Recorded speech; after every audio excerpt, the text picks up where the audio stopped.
Assalamualaikum warahmatullahi wabarakatuh. Al-Quran merupakan firman Allah Subhanahu wa Ta'ala yang diturunkan ke dunia sebagai petunjuk bagi manusia. Karena itu, Al-Quran harus diagungkan oleh seluruh umat Islam. Salah satu bentuk pengagungan Al-Quran adalah larangan menyentuhnya apabila tidak suci dari hadas besar maupun hadas kecil.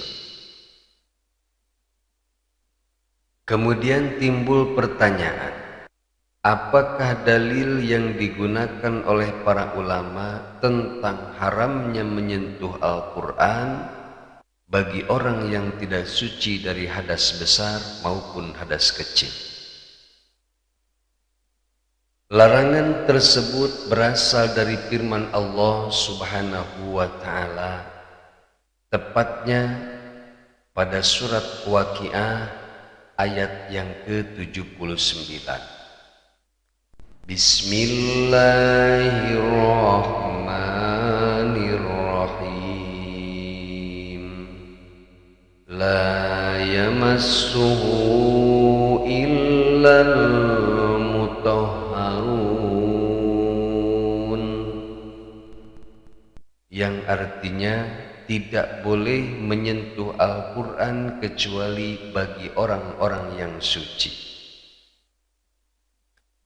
Atas dasar ayat inilah para ulama menyatakan bahwa haram hukumnya menyentuh Al-Quran jika tidak punya wudhu bagi orang yang memiliki hadas kecil, dan jika belum mandi bagi orang yang punya hadas besar.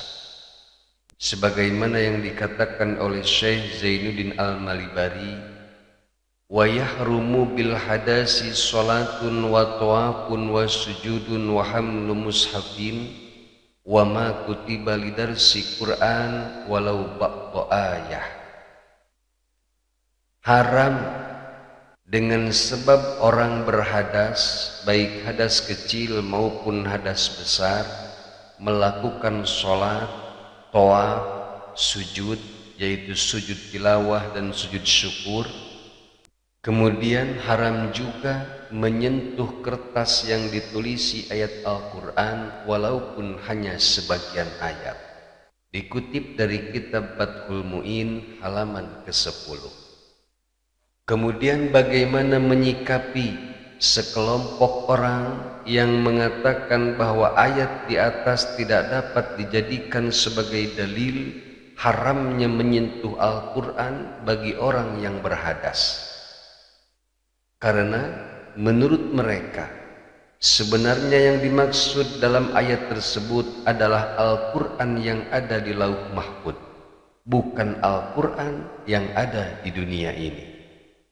Sehingga menurut mereka tafsir ayat tersebut adalah yang tidak boleh, bahkan tidak mungkin disentuh adalah Al-Quran yang ada di Lauh Mahfuz.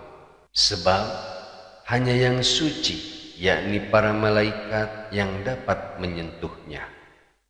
Atas dasar inilah mereka mengatakan bahwa orang yang berhadas tidak haram menyentuh Al-Quran yang ada di hadapan kita sekarang ini.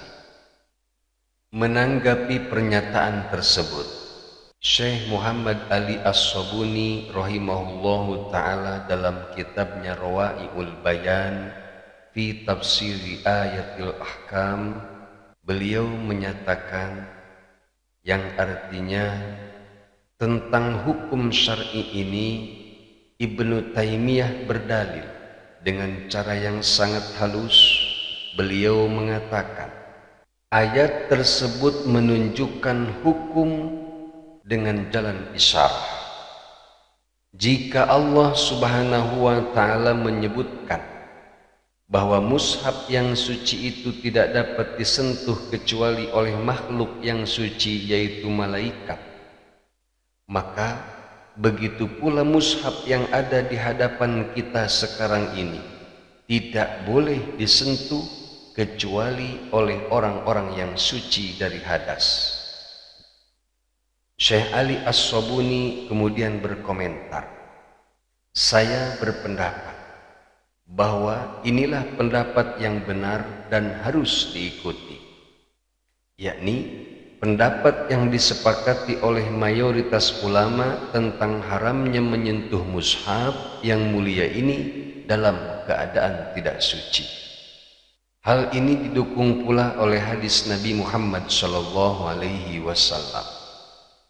An Abi Bakrin bin Muhammad qala anna Rasulullah sallallahu alaihi wasallam kataba ila ahli Yaman alla yamassal Qur'ana illa tahirun.